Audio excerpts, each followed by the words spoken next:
নমস্কার বন্ধুরা, আজ আপনাদের সামনে পরিবেশন করছি রাজশেখর বসু রচিত সিদ্ধিনাথের প্রলাপ। সন্ধ্যা 7:30টার সময় পাশের বাড়িতে পোঁ করে শাঁখ বেজে উঠল। সিদ্ধিনাথবাবু দীর্ঘ নিঃশ্বাস ফেলে বললেন, আর একটি বেকারের আগমন হলো। গৃহস্বামী গোপাল মুখুজ্জে বললেন, সিধু, তুমি দিন দিন দুর্মুখ হচ্ছ। কত হোম জাগার মানত করে বুড়ো বয়সে মল্লিক মশাই একটি বংশধর লাভ করলেন। প্রতিবেশী সৌভাগ্যে আমাদের সকলেরই খুশি হবার কথা, আর তুমি ধরে নিচ্ছ যে ছেলেটি বেকার হবে। আবার একটি দীর্ঘশ্বাস ফেলে সিদ্ধিনাথ বললেন, দেশবাসী রাত পেটা অন্যের আর একজন ভাগিদার জুটল। ঘরে 4জন আছেন। গোপালবাবু উকিল, বয়স 40, বেশ পসার করেছেন। সিদ্ধিনাথ তার সমবয়সী বাল্য বন্ধু। গোপালবাবুর বাড়ির পিছনেই তার বাড়ি। পূর্বে সরকারি কলেজে প্রফেসরি করতেন, বিদ্যার খ্যাতিও ছিল, কিন্তু মাথা খারাপ হয়ে যাওয়ায় চাকরি গেছে। এখন আগের চাইতে অনেক ভালো আছেন, কিন্তু মাথার গোলমাল সম্পূর্ণ দূর হয়নি। সামান্য পেনশনে এবং বাড়িতে 2-4টি ছাত্র পড়িয়ে কোনো রকমে সংসার চালান। তৃতীয় লোকটি রমেশ ডাক্তার, বয়স 30, কাছেই বাড়ি। সম্প্রতি গোপাল বাবুর শালী অসিতার সঙ্গে বিয়ে হয়েছে। রমেশ তার স্ত্রীর সঙ্গে রোজ এই সান্ধ্য আড্ডায় আসে। আজও দুজনে এসেছে। অসিতা সিদ্ধিনাথের কাছে পড়েছে, তাকে শ্রদ্ধাও করে। সবিনয়ে বললে, স্যার, মল্লিক মশাইয়ের ছেলে বেকার হতে যাবে কেন? পৈতৃক ব্যবসাতে ভালো রোজগারও তো করতে পারে। পরের অন্যই বা ভাগ পারবে কেন? তার বাপের তো অভাব নেই। সিদ্ধিনাথ বললেন, মল্লিকের ছেলে হাইকোর্টের জজ হতে পারে, জওহরলাল বা বিড়লা ডালমিয়াও হতে পারে, বহু লোককে অন্নদানও করতে পারে। কিন্তু আমি শুধু তাকে উদ্দেশ্য করে বলিনি। যারা জন্মাচ্ছে তাদের অধিকাংশরই যে দশা হবে তাই ভেবেই বলেছি। গোপালবাবু বললেন, দেখো সিধু, আমরা তোমার মতন পণ্ডিত নই, কিন্তু এটুকু জানি দেশে যে খাদ্য জন্মায় তাতে সকলের কুলোয় না, আর লোক সংখ্যাও অত্যন্ত বেড়ে যাচ্ছে। এর প্রতিকার অবশ্যই করতে হবে, তার চেষ্টাও হচ্ছে, কিন্তু হতাশ হবার কোনো কারণ নেই। যিনি জীবের সৃষ্টিকর্তা তিনিই রক্ষাকর্তা এবং আহারদাতা। সৃষ্টিকর্তা সবসময় রক্ষা করেন না, আহারও দেন না। 50-60 বছর আগে ওসব মোলায়েম কথা চলতো, যখন দেশ ভাগ হয়নি, লোক সংখ্যাও অনেক কম ছিল। তখন এক কবি সুজলাং সুফলাং শস্য শ্যামলাং বলে জন্মভূমির বন্দনা করেছিলেন। আর এক কবি গিয়েছিলেন, চিরকল্যাণময়ী তুমি ধন্য, দেশ বিদেশে বিতরিছ অন্ন। এখন দেশ বিদেশ থেকে অন্ন আমদানি করতে হচ্ছে। গোপাল বললেন, সরকার ফসল বাড়াবার যে পরিকল্পনা করেছেন তাতে 1 বছরের মধ্যেই আমরা নিজেদের খাদ্য উৎপাদন করতে পারবো। হ্যাঁ, যদি কর্তাদের উপদেশ অনুসারে চাল আটার বদলে টাপিওকা, রাঙা আলু আর মহামূল্য ফল খেয়ে পেট ভরাতে পারো, যদি ঘাস হজম করতে শেখো, আসল দুধের বদলে সয়াবিন বা চিনে বাদামগুলো জলে তুষ্ট হও, যদি উপসী বিড়ালের মতন মাছের অভাবে আরশোলা টিকটিকি খেতে পারো, তবে আরো চটপট স্বয়ম্বর হতে পারবে।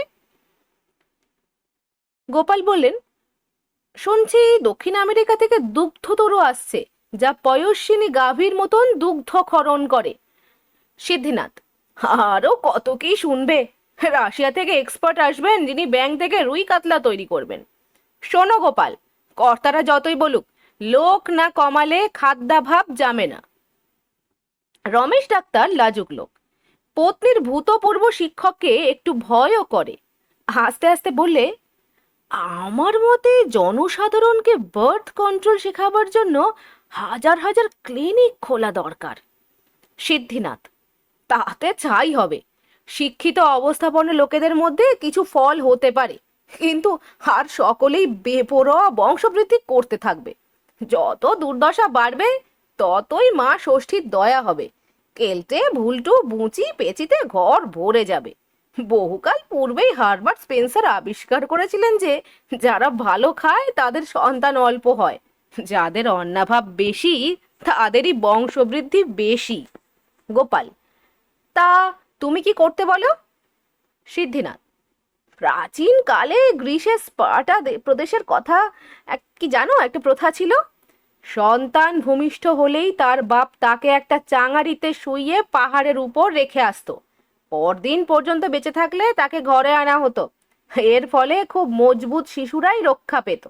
রোগা পটকারা বেঁচে থেকে সুস্থ বলিষ্ঠ প্রজার অন্নে ভাগ বসাতো না।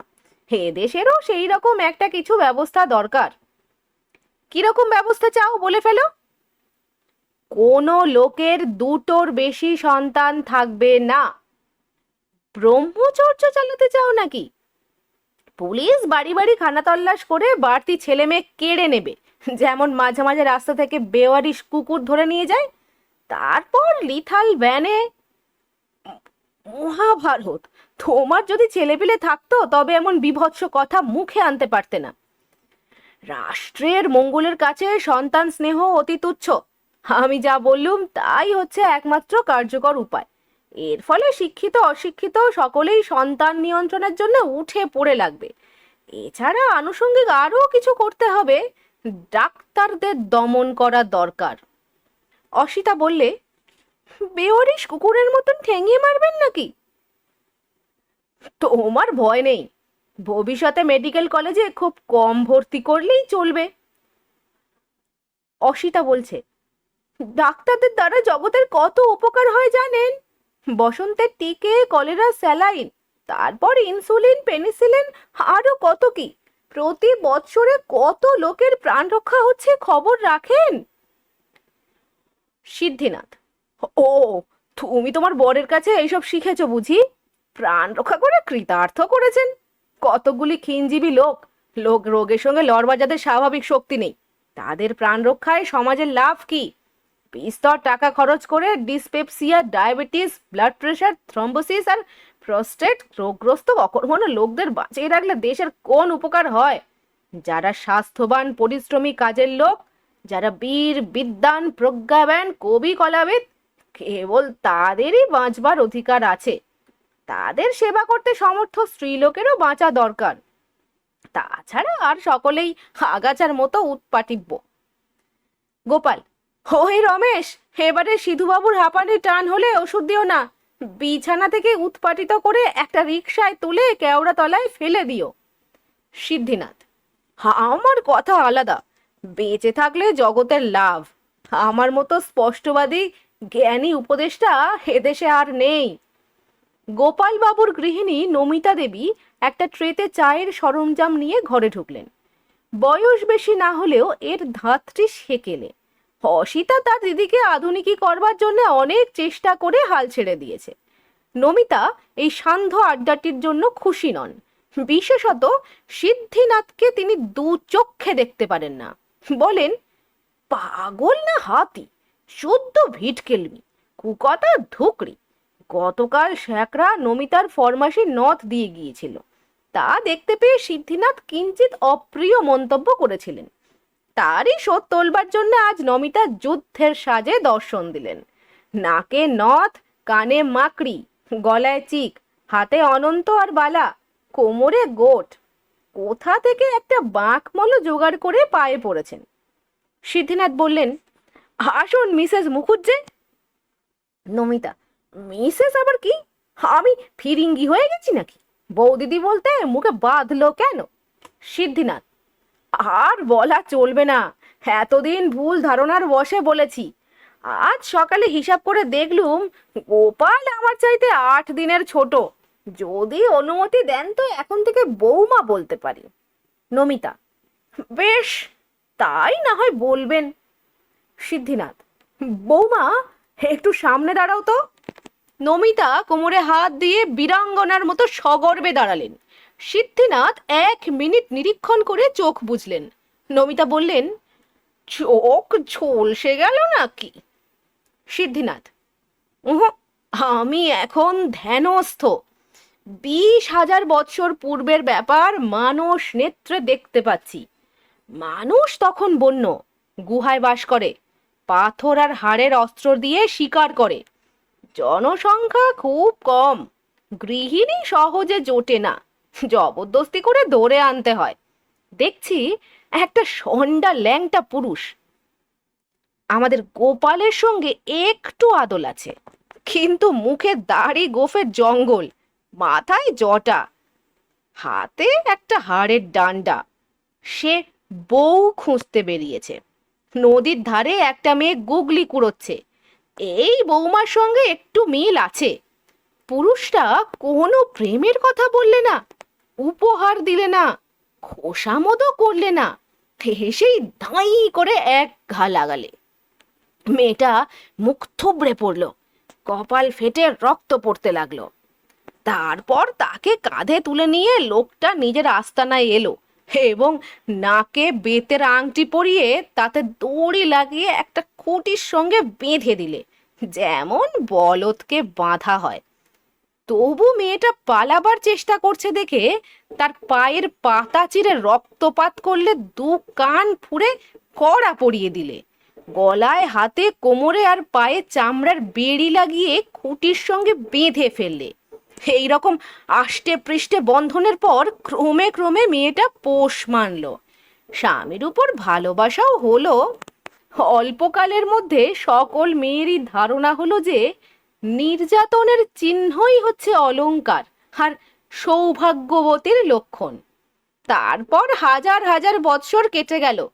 ঘরে বউ আনা সহজ হলো, সোনা রূপোর গহনার চলন হলো, কিন্তু প্রসাধনার রীতি আর গহনার ছাদে আদিম বর্বরতার ছাপ রয়েই গেল। সেকালে যা কপালের রক্ত ছিল তা হলো সিঁদুর, পায়ের রক্ত হলো আলতা। পূর্বে যা বউ বাঁধবার আংটা করা আর বেড়ি ছিল, পরে তা নথ, মাকড়ি, হাড়, বালা, গোট আর মলে পরিবর্তিত হলো। সংস্কৃতে নাথের একটি অর্থ হলো বলদের নাকের দড়ি, তা থেকেই নথ আর নথি শব্দ হয়েছে। আজকালকার যে শৌখিন গহনা, তাতেও বর্বর যুগের ছাপ আছে। বৌমা, জন্মান্তরের ইতিহাস শুনে চটে গেলে নাকি?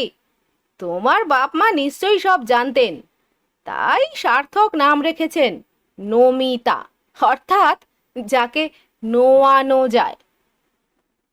নমিতা বললেন, আপনার বাপ মাও সার্থক নাম রেখেছিলেন।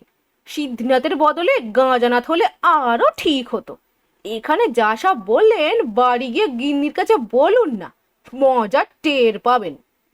এই বলে নমিতা চলে গেলেন। গোপালবাবু বললেন, ও হে সিদ্ধিনাথ, বক্তৃতার চোটে আমার গিন্নিকে তো ঘর থেকে তাড়ালে, এইবার শালিটিকে একটা লেকচার দাও।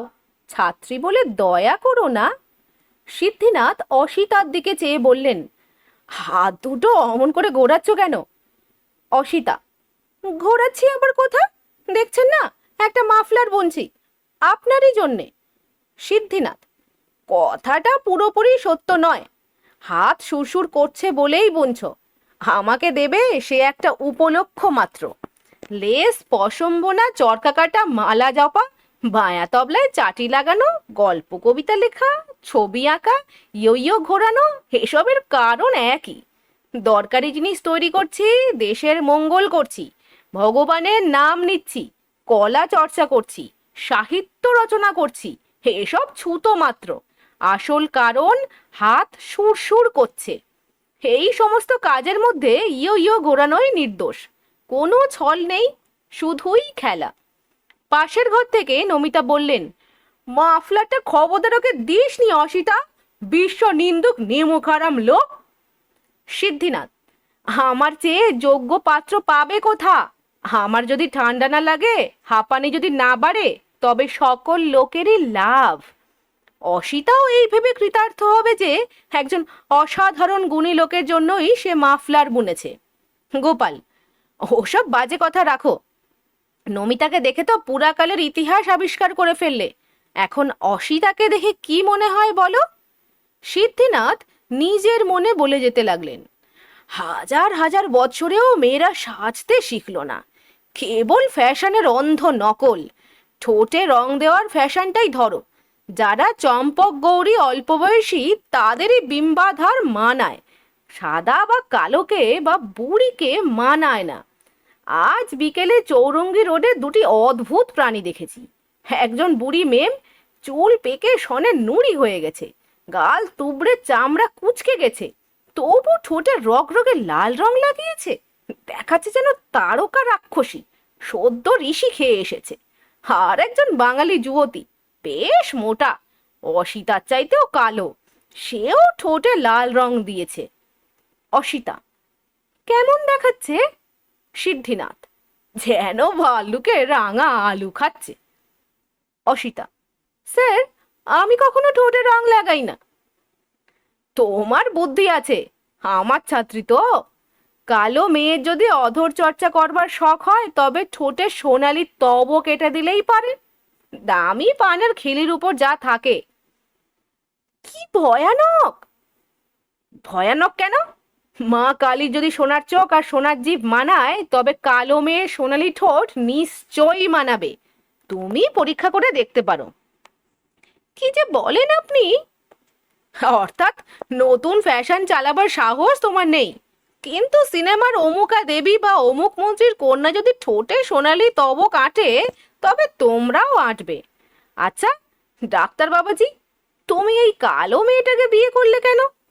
রমেশ তার লজ্জা দমন করে বললে, কালো তো নয়, ও উজ্জ্বল শ্যামবর্ণ। সিদ্ধিনাথ: ডাক্তার, তুমি চশমা বদলাও। তোমার বউ মোটেই উজ্জ্বল নয়, দস্তুর মতন কালো। কালোকেই লোকে আদর করে শ্যামবর্ণ বলে। তবে হ্যাঁ, তেল মেখে চুকচুকে হলে উজ্জ্বল বলা যেতে পারে। অসিতা বলছে, জানেন, একটি খুব ফর্সা সুন্দরী মেয়ের সঙ্গে ওর সম্বন্ধ হয়েছিল, কিন্তু তাকে ছেড়ে আমাকেই পছন্দ করলেন। সিদ্ধিনাথ: শুনে খুশি হলুম। ডাক্তারের আর্টিস্টিক বুদ্ধি আছে। গৌর বর্ণের উপর লোকের ঝোঁক একটা মস্ত কুসংস্কার, স্নবারিও বটে। লোকে কি শুধু সাদা কুকুর, সাদা গরু, সাদা ঘোড়া পোষে?